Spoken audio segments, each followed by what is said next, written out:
95% graduation rates, but the black and Latino kids had like 35% graduation rates. Huge disparity. And they only changed one thing, and they did this in the late 90s, early 2000s. The one thing they changed was they decided to get rid of tracking, right? Separating people by so-called ability. And a lot of people complained, what do you mean you're gonna put everybody together in a class? A lot of the white families were like, that's gonna dumb down the class and it's gonna bring down my kid. And they were like, look, this is what we're doing. We believe these children are capable. We're gonna put them in the same challenging classes as your children. And after 5 years of that, now the graduation rates at that high school for white, black, Latino, and Asian are all above 93%, 94%. The economic situation of those families didn't change. The cultural values of those families didn't change, but their opportunity structure changed. So what happened? You see, that's the direction we need to be going. Unfortunately, we tend to be going the opposite direction, and we're setting people up for failure. Next question. Right here. I'm over here. Where? Over here. Oh, great. Okay. Thank you for coming to Cleveland. We welcome you. You have an impressive array of facts and statistics about the racial divide that exists in America. But to my mind, and with all due respect, most of that which you speak points to the problems that exist without providing solutions. So my question to you is, as a prominent white anti-racist speaker, do you have any practical plans of action for us being people of color to take with us? Right, a couple things. First, I'm always very cautious about the solutions piece for a reason.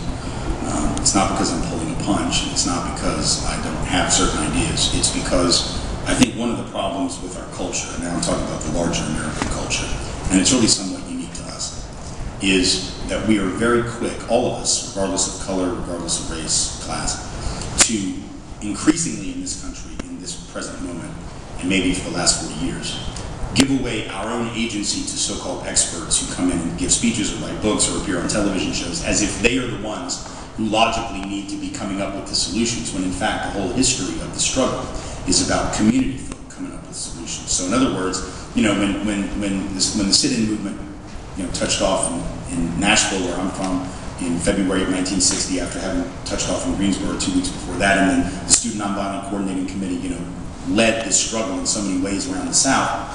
That organization was brought together at the behest of Ella Baker, who'd been in the work for 2.5 decades, and had come to the conclusion that even though she had some ideas about how to do the work better, she trusted these young people. She felt as though the old guard, Ministerial Alliance, SCLC, the so-called experts who've been doing the work, they were good, but they weren't going to be enough, and they needed to have young blood to come in with fresh eyes and look at the problem. So she could diagnose the problem. Ella Baker would give the SNCC folk, you know, her interpretation. She would speak to them. She would give them the analysis, but then ultimately she said, now y'all have to go and figure out how to break the back of this system. And they would. These young 18, 19, 20, 21, 22-year-old people would go into church basements for 8 hours, no air conditioning, no food, nothing, and come out with these answers and organizing techniques. That's not to say I don't have a few suggestions, but it is to say let's all of us be very careful when we look for other people to give us solutions. Sometimes you need to look outside for a diagnosis, right? To see with maybe fresh eyes what the problem is and to analyze it, but then ultimately struggle is where answers are found. And it would be somewhat,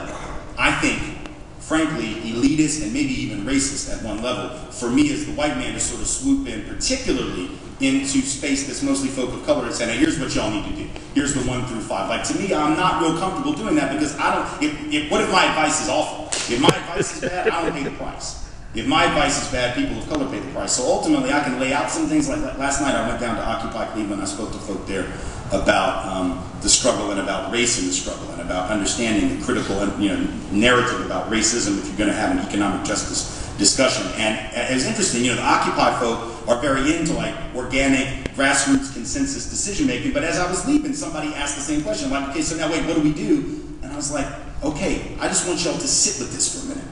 I just want y'all to think about the analysis, the framework that I'm throwing out there, and you can decide whether it makes any sense. You can decide if it's strong. You can decide if it's BS, you know, whatever. But ultimately, y'all have to figure out, okay, what does that mean for my work?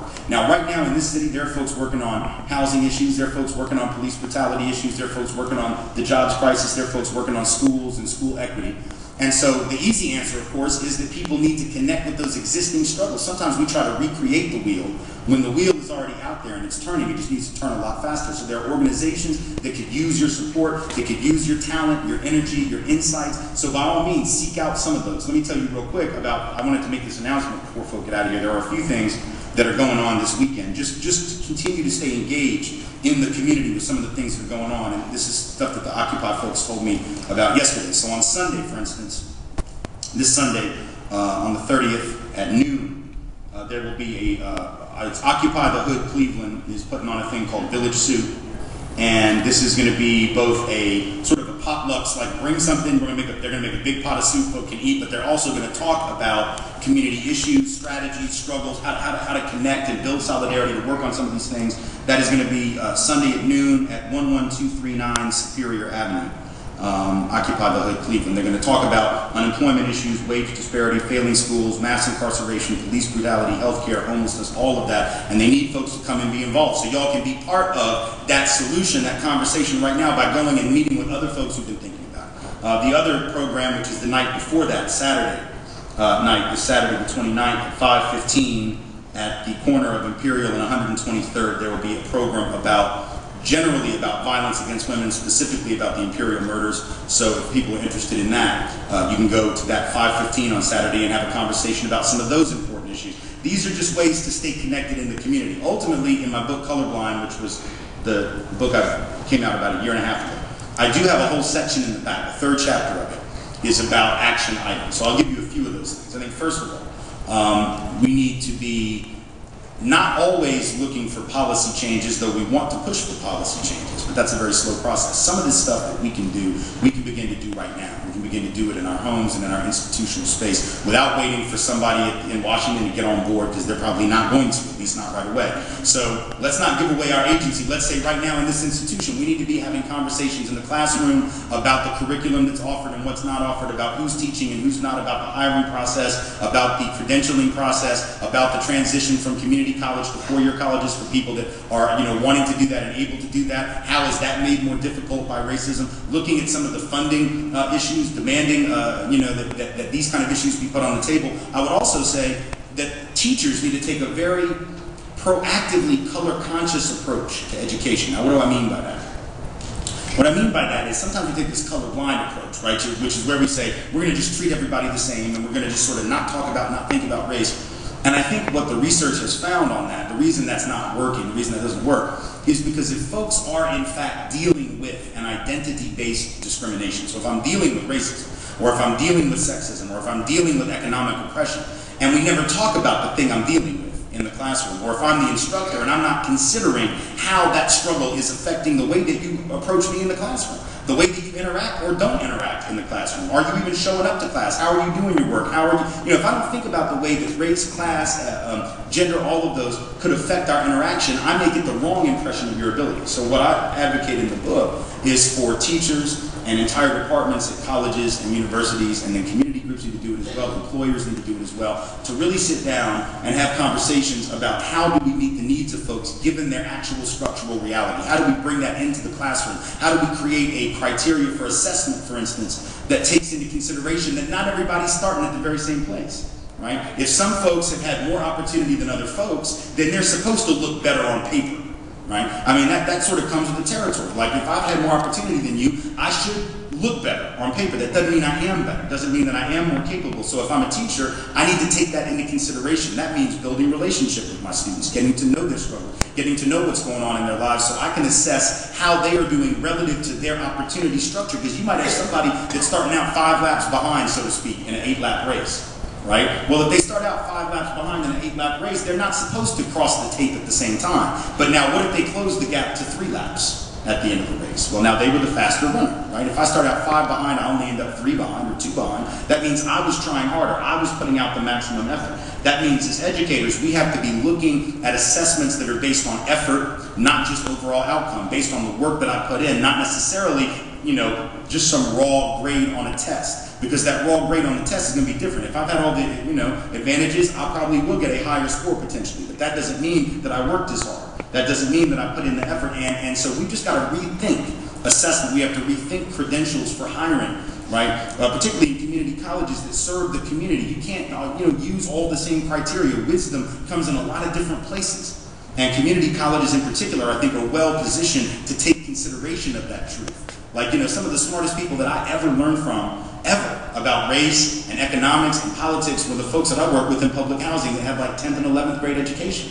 So what does that mean? Well, it means that if we're serious about educating folks about the real deal, then we have to be willing to bring folk in to talk to them who maybe don't have the typical sort of resume about, oh, I've got this many degrees and I've got this, that, and the other. I'm not saying that folks with the degrees just all get replaced by people. I'm not saying that. I'm just saying, as supplements to our educational learning, we have to bring the community into the college, right? And bring the college into the community and really create that kind of reciprocity that a lot of times doesn't exist. But that takes really sitting down, thinking about mission, thinking about connecting the mission to the reality of the policies and the practices and the procedures of the school, both at this branch and the one I was at yesterday and the other one, that exists at the third branch of the institution.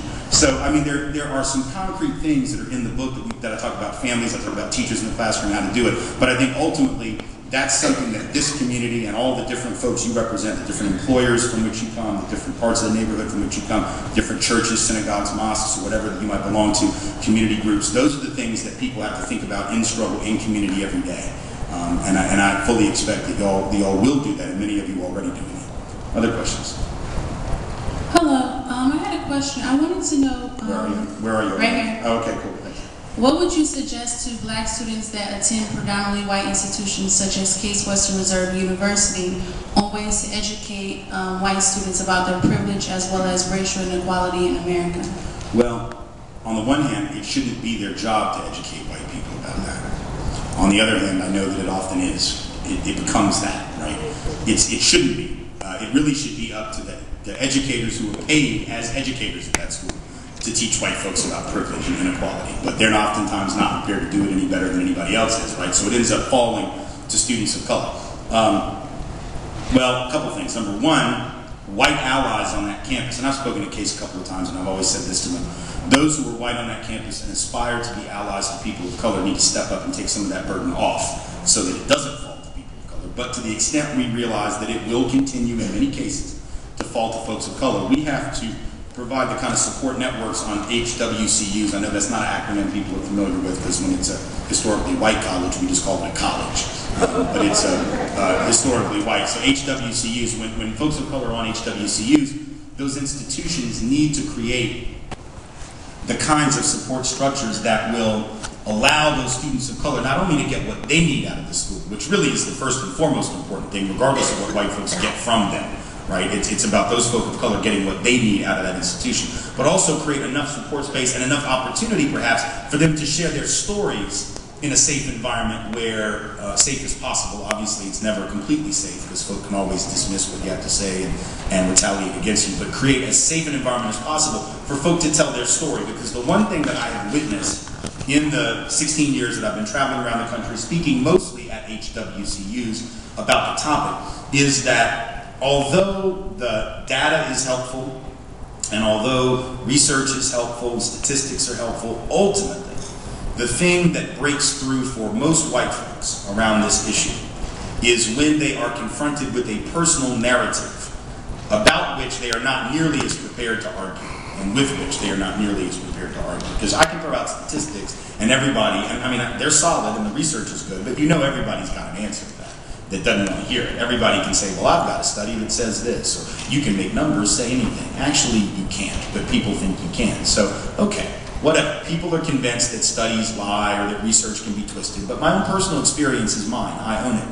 And so, if a person of color has an opportunity in that HWCU, maybe it's in educational forums, maybe it's because a professor has created an environment in the classroom where we can all sort of tell our stories around racialization and how we came to understand our racial identity. It definitely should not only be put on black and brown folk because that amounts to objectification, but if that teacher also says, hey, I expect the white folks to share too. Now, white folks, y'all have to talk about what it means to be white and how did you come to understand what it means to be white, and then people of color are going to talk about that. If we're all sharing our personal stories, even though, yeah, you know, people can say, well, that's just your experience, but the more they hear of your experience or someone else's experience or 10 different students' experiences, and the more that they see that there's a thread of similarity in those stories, they're not going to be identical, because not every person of color has the same experience, just like not every white person does. But if there's enough commonality in the of color experience and the white experience, then people start to think about their own experience. Now I'm trying to get white, like for me, I know that the only way that I think you can really truly get through to white folks for the most part about our own privilege